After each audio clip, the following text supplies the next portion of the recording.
नमस्कार, खबरां दे इस बुलेटिन च तुहाडा स्वागत। मैं रजनी। पहला पेश ने 94 खबरां। प्रधानमंत्री नरेंद्र मोदी ने एक बार फिर आत्मनिर्भर भारत विच नागरिकां नूं योगदान पाउण दा सੱਦਾ दिता। कौमी खिडौना उत्सव के उद्घाटनी समागम नूं संबोधन करदिआं प्रधानमंत्री ने लोकल दे लई वोकल मुहिम नूं उत्साहित करन दी अपील कीती।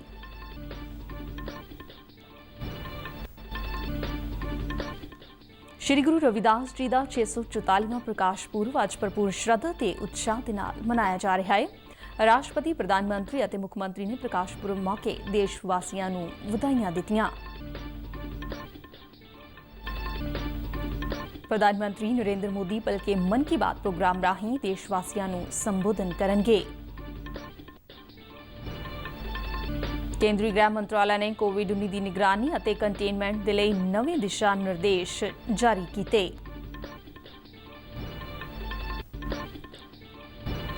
कोरोना महामारी की मौजूदा स्थिति को ध्यान में रखदिआं कौमांतरी वपारक उड़ानां ते 31 मार्च तक पाबंदी वधाई गई।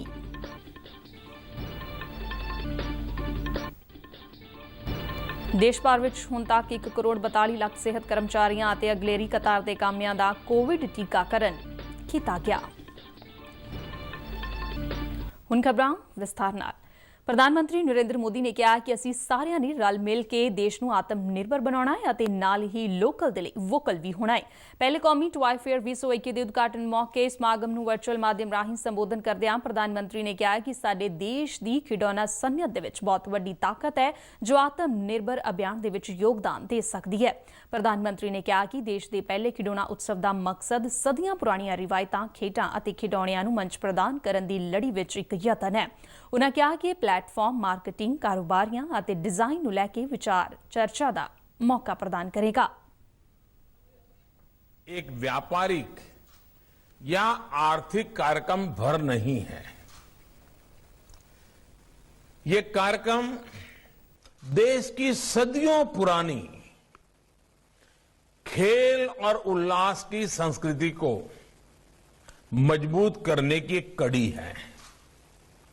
मुझे बताया गया है कि इस कार्यक्रम की प्रदर्शनी में कारीगरों और स्कूलों से लेकर बहुराष्ट्रीय कंपनियां तक 30 राज्यों और केंद्र शासित प्रदेशों से 1000 से अधिक एग्जीबिटर्स हिस्सा ले रहे हैं।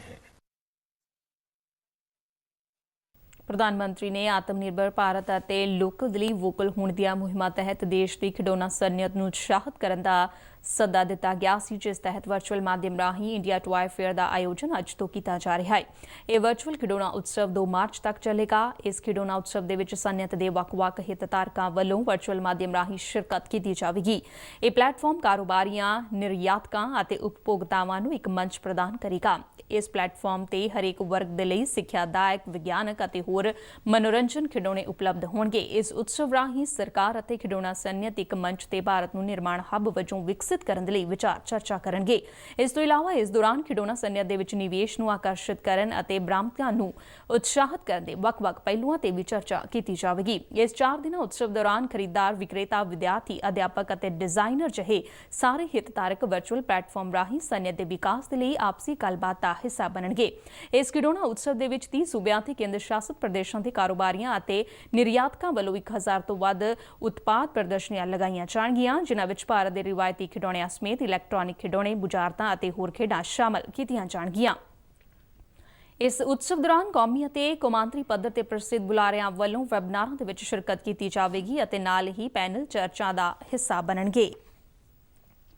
श्री गुरु रविदास जी का 644वां प्रकाश पुरब अज भरपूर श्रद्धा ते उत्साह के नाल मनाया जा रहा है। गुरपुरब संबंधी देश भर में विशेष धार्मिक समागम करवाए जा रहे हैं। बीते दिन पंजाब समेत होरना कई थावां ते श्री गुरु रविदास जी की प्रकाश पुरब संबंधी विशाल नगर कीर्तन और शोभा यात्रावां सजाईयां गईयां। श्री गुरु रविदास जी 16वीं सदी ते भगती लहर के प्रसिद्ध संत सन, जिन्हां नूं रायदास या रोहीदास वजों भी जाणिया जांदा है। उन्हां दीयां रचनावां ने 16वीं सदी तो बाद की भगती लहर ते महत्वपूर्ण प्रभाव पाया। प्रकाश पुरब संबंधी सूबा पद्धरी समागम अज हुशियारपुर जिले में श्री गुरु रविदास जी के नाल संबंधित इतिहासिक धार्मिक स्थान खुरालगढ़ साहब विखे करवाया जा रहा है। ਰਾਸ਼ਟਰਪਤੀ ਰਾਮਨਾਥ ਕੋਵਿੰਦ ਨੇ ਸ੍ਰੀ ਗੁਰੂ ਰਵਿਦਾਸ ਜੀ ਦੇ 644ਵੇਂ ਪ੍ਰਕਾਸ਼ ਪੁਰਬ ਮੌਕੇ ਸਾਰੇ ਦੇਸ਼ਵਾਸੀਆਂ ਨੂੰ ਸ਼ੁਭਕਾਮਨਾਵਾਂ ਦਿੱਤੀਆਂ ਨੇ। ਉਨ੍ਹਾਂ ਆਪਣੇ ਵਧਾਈ ਸੁਨੇਹੇ ਦੇ ਵਿੱਚ ਕਿਹਾ ਕਿ ਸ੍ਰੀ ਗੁਰੂ ਰਵਿਦਾਸ ਜੀ ਨੇ ਸਮਾਜਿਕ ਬਰਾਬਰੀ, ਏਕਤਾ, ਨੈਤਿਕਤਾ ਅਤੇ ਕਿਰਤ ਕਰਨ ਦੀਆਂ ਕਦਰਾਂ ਕੀਮਤਾਂ ਤੇ ਜ਼ੋਰ ਦਿੱਤਾ ਹੈ। ਉਨ੍ਹਾਂ ਗੁਰੂ ਜੀ ਦੀਆਂ ਸਿੱਖਿਆਵਾਂ ਦਾ ਪਾਲਨ ਕਰਦੇ ਹੋਏ ਸਮਾਨਤਾ, ਏਕਤਾ ਅਤੇ ਨਿਆਂ ਤੇ ਆਧਾਰਿਤ ਸਮਾਜ ਅਤੇ ਦੇਸ਼ ਦੇ ਨਿਰਮਾਣ ਦੇ ਲਈ ਇਕਜੁੱਟ ਹੋ ਕੇ ਅੱਗੇ ਵਧਣ ਦਾ ਸੱਦਾ ਦਿੱਤਾ। ਪ੍ਰਧਾਨ ਮੰਤਰੀ ਨਰਿੰਦਰ ਮੋਦੀ ਨੇ ਆਪਣੇ ਵਧਾਈ ਸੁਨੇਹੇ ਦੇ ਵਿੱਚ ਕਿਹਾ ਕਿ ਸੰਤ ਰਵਿਦਾਸ ਜੀ ਨੇ ਸਦੀਆਂ ਪਹਿਲਾਂ ਬਰਾਬਰੀ, ਸਦਭਾਵਨਾ ਅਤੇ ਦਇਆ ਦਾ ਸੁਨੇਹਾ ਦਿੱਤਾ, ਜੋ ਦੇਸ਼ਵਾਸੀਆਂ ਨੂੰ ਯੁੱਗਾਂ-ਯੁੱਗਾਂ ਤੱਕ ਪ੍ਰੇਰਿਤ ਕਰਦਾ ਰਹੇਗਾ। ਕੇਂਦਰੀ ਗ੍ਰਹਿ ਮੰਤਰੀ ਅਮਿਤ ਸ਼ਾਹ ਨੇ ਆਪਣੇ ਵਧਾਈ ਸੁਨੇਹੇ ਦੇ ਵਿੱਚ ਕਿਹਾ ਕਿ ਸੰਤ ਸ਼੍ਰੋਮਣੀ ਸ੍ਰੀ ਗੁਰੂ ਰਵਿਦਾਸ ਜੀ ਨੇ ਆਪਣੀਆਂ ਰਚਨਾਵਾਂ ਅਤੇ ਕੰਮਾਂ ਦੇ ਨਾਲ ਪੂਰੇ ਸਮਾਜ ਨੂੰ ਏਕਤਾ ਦੇ ਧਾਗੇ ਵਿੱਚ ਬੰਨ੍ਹ ਕੇ ਸਾਰੇ ਵਰਗਾਂ ਦੀ ਭਲਾਈ ਦਾ ਮਾਰਗਦਰਸ਼ਨ ਕੀਤਾ। ਉਨ੍ਹਾਂ ਜੀਵਨ ਭਰ ਕੰਮ ਨੂੰ ਪ੍ਰਮੁੱਖਤਾ ਦੇਣ ਅਤੇ ਅੰਦਰੂਨੀ ਪਵਿੱਤਰਤਾ ਅਤੇ ਨਿਰਮਲਤਾ ਦਾ ਜੋ ਸੁਨੇਹਾ ਦਿੱਤਾ, ਉਹ ਸਾਨੂੰ ਸਦਾ ਪ੍ਰੇਰਿਤ ਕਰਦਾ ਰਹੇਗਾ। ਮੁੱਖ ਮੰਤਰੀ ਕੈਪਟਨ ਅਮਰਿੰਦਰ ਸਿੰਘ ਨੇ ਵੀ ਸ੍ਰੀ ਗੁਰੂ ਰਵਿਦਾਸ ਜੀ ਦੇ ਪ੍ਰਕਾਸ਼ ਪੁਰਬ ਤੇ ਲੱਖ-ਲੱਖ ਵਧਾਈਆਂ ਦਿੱਤੀਆਂ। ਉਨ੍ਹਾਂ ਕਿਹਾ ਕਿ ਸ੍ਰੀ ਗੁਰੂ ਰਵਿਦਾਸ ਜੀ ਦੀ ਯਾਦ ਦੇ ਵਿੱਚ ਹੁਸ਼ਿਆਰਪੁਰ ਦੇ ਪਿੰਡ ਖੁਰਾਲਗੜ੍ਹ ਵਿਖੇ ਗੁਰੂ ਰਵਿਦਾਸ ਮੈਮੋਰੀਅਲ ਫਾਊਂਡੇਸ਼ਨ ਸਥਾਪਿਤ ਕਰਨ ਜਾ ਰਹੇ ਹਨ, ਤਾਂ ਜੋ ਸਾਡੀਆਂ ਆਉਣ ਵਾਲੀਆਂ ਪੀੜ੍ਹੀਆਂ ਗੁਰੂ ਜੀ ਦੀਆਂ ਸਿੱਖਿਆਵਾਂ ਤੋਂ ਵਾਂਝੀਆਂ ਨਾ ਰਹਿ ਸਕਣ।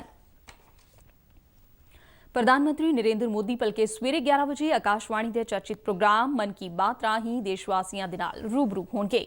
ਮਨ ਕੀ ਬਾਤ ਪ੍ਰੋਗਰਾਮ ਦੀ ਇਹ 74ਵੀਂ ਕੜੀ ਹੋਵੇਗੀ। ਇਸ ਪ੍ਰੋਗਰਾਮ ਦਾ ਪ੍ਰਸਾਰਣ ਆਲ ਇੰਡੀਆ ਰੇਡੀਓ ਅਤੇ ਦੂਰਦਰਸ਼ਨ ਦੇ ਸਮੁੱਚੇ ਨੈਟਵਰਕ ਤੇ ਕੀਤਾ ਜਾਵੇਗਾ।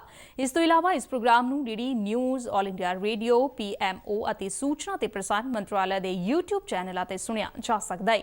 ਮਨ ਕੀ ਬਾਤ ਦੇ ਪ੍ਰਸਾਰਣ ਤੋਂ ਤੁਰੰਤ ਬਾਅਦ ਡੀਡੀ ਪੰਜਾਬੀ ਇਸ ਦਾ ਪੰਜਾਬੀ ਅਨੁਵਾਦ ਪ੍ਰਸਾਰਿਤ ਕੀਤਾ ਜਾਵੇਗਾ। ਮਨ ਕੀ ਬਾਤ ਪ੍ਰੋਗਰਾਮ ਦੇ ਪੰਜਾਬੀ ਅਨੁਵਾਦ ਨੂੰ ਰਾਤ 8 ਵਜੇ ਮੁੜ ਪ੍ਰਸਾਰਿਤ ਕੀਤਾ ਜਾਵੇਗਾ। ਕੇਂਦਰੀ ਗ੍ਰਹਿ ਮੰਤਰਾਲਾ ਨੇ ਕੋਵਿਡ-19 ਦੀ ਨਿਗਰਾਨੀ, ਕੰਟੇਨਮੈਂਟ ਅਤੇ ਪ੍ਰਬੰਧਨ ਸੰਬੰਧੀ 31 ਮਾਰਚ ਤੱਕ ਦੇ ਲਈ ਨਵੇਂ ਦਿਸ਼ਾ ਨਿਰਦੇਸ਼ ਜਾਰੀ ਕੀਤੇ ਨੇ। ਮੰਤਰਾਲਾ ਵੱਲੋਂ ਜਾਰੀ ਹਿਦਾਇਤਾਂ ਦੇ ਵਿੱਚ ਕਿਹਾ ਗਿਆ ਹੈ ਕਿ ਭਾਵੇਂ ਕੋਵਿਡ-19 ਦੇ ਐਕਟਿਵ ਅਤੇ ਨਵੇਂ ਕੇਸਾਂ ਦੀ ਗਿਣਤੀ ਦੇ ਵਿੱਚ ਕਮੀ ਦਾ ਰੁਝਾਨ ਹੈ, ਪਰ ਫਿਰ ਵੀ ਮਹਾਮਾਰੀ ਤੇ ਕਾਬੂ ਪਾਉਣ ਦੇ ਲਈ ਨਿਗਰਾਨੀ, ਕੰਟੇਨਮੈਂਟ ਅਤੇ ਚੌਕਸੀ ਵਰਤਣੀ ਲਾਜ਼ਮੀ ਹੈ।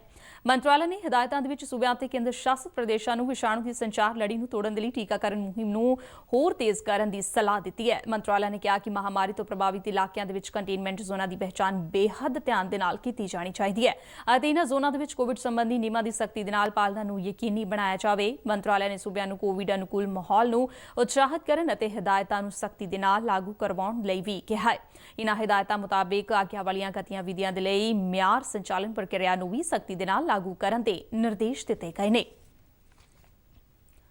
ਕੇਂਦਰ ਸਰਕਾਰ ਨੇ ਕੋਰੋਨਾ ਮਹਾਮਾਰੀ ਦੀ ਮੌਜੂਦਾ ਸਥਿਤੀ ਨੂੰ ਧਿਆਨ ਵਿੱਚ ਰੱਖਦਿਆਂ ਕੌਮਾਂਤਰੀ ਵਪਾਰਕ ਉਡਾਨਾਂ ਤੇ 31 ਮਾਰਚ ਤੱਕ ਪਾਬੰਦੀ ਨੂੰ ਬਰਕਰਾਰ ਰੱਖਣ ਦਾ ਫੈਸਲਾ ਕੀਤਾ ਹੈ। ਸ਼ਹਿਰੀ ਹਵਾਬਾਜ਼ੀ ਦੇ ਡਾਇਰੈਕਟੋਰੇਟ ਜਨਰਲ ਵੱਲੋਂ ਜਾਰੀ ਸਰਕੂਲਰ ਮੁਤਾਬਿਕ ਕੌਮਾਂਤਰੀ ਵਪਾਰਕ ਯਾਤਰੂ ਉਡਾਨਾਂ ਤੇ 31 ਮਾਰਚ ਤੱਕ ਪਾਬੰਦੀ ਰਹੇਗੀ।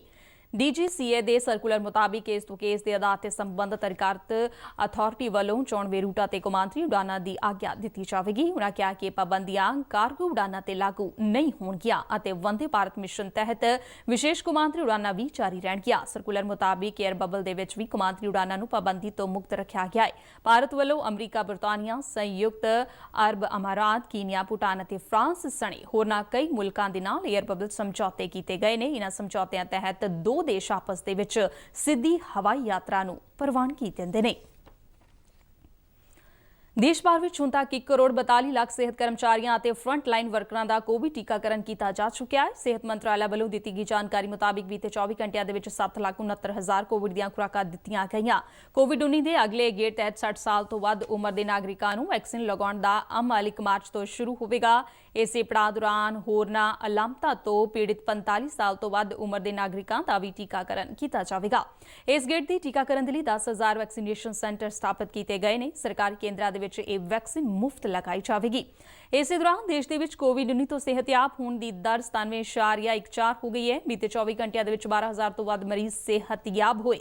ਸਿਹਤ ਮੰਤਰਾਲੇ ਅਨੁਸਾਰ ਹੁਣ ਤੱਕ 1,07 ਲੱਖ ਤੋਂ ਵੱਧ ਮਰੀਜ਼ ਠੀਕ ਹੋ ਚੁੱਕੇ ਨੇ। ਦੇਸ਼ ਦੇ ਵਿੱਚ ਐਕਟਿਵ ਮਾਮਲਿਆਂ ਦੀ ਗਿਣਤੀ 1,59,590 ਹੈ, ਜੋ ਕਿ ਕੁੱਲ ਪॉजिटिव ਮਾਮਲਿਆਂ ਦਾ 1.44% ਹਿੱਸਾ ਹੈ। ਮੰਤਰਾਲੇ ਮੁਤਾਬਿਕ ਪਿਛਲੇ ਇੱਕ ਦਿਨ ਦੌਰਾਨ 16,488 ਨਵੇਂ ਕੋਵਿਡ ਕੇਸਾਂ ਦੀ ਪੁਸ਼ਟੀ ਹੋਈ ਹੈ, ਜਿਸ ਦੇ ਨਾਲ ਕੁੱਲ ਕੇਸਾਂ ਦੀ ਗਿਣਤੀ 1,40 ਲੱਖ ਤੋਂ ਪਾਰ ਹੋ ਗਈ ਹੈ। ਸਿਹਤ ਮੰਤਰਾਲੇ ਨੇ ਦੱਸਿਆ ਕਿ ਬੀਤੇ 24 ਘੰਟਿਆਂ ਦੇ ਵਿੱਚ ਇਸ ਮਹਾਮਾਰੀ ਦੇ ਨਾਲ 113 ਮਰੀਜ਼ਾਂ ਦੀ ਮੌਤ ਹੋਈ। ਹੁਣ ਤੱਕ ਕੋਵਿਡ-19 ਕਾਰਨ ਦੇਸ਼ ਦੇ ਵਿੱਚ 1,56,000 ਦੇ ਕਰੀਬ ਮਰੀਜ਼ ਜਾਨਾਂ ਗਵਾ ਚੁੱਕੇ ਨੇ। ਇਸ ਦੇ ਨਾਲ ਹੀ ਖਬਰਾਂ ਦਾ ਇਹ ਬੁਲੇਟਿਨ ਖਤਮ ਹੁੰਦਾ ਹੈ। ਦਿਓ ਆਗਿਆ, ਨਮਸਕਾਰ।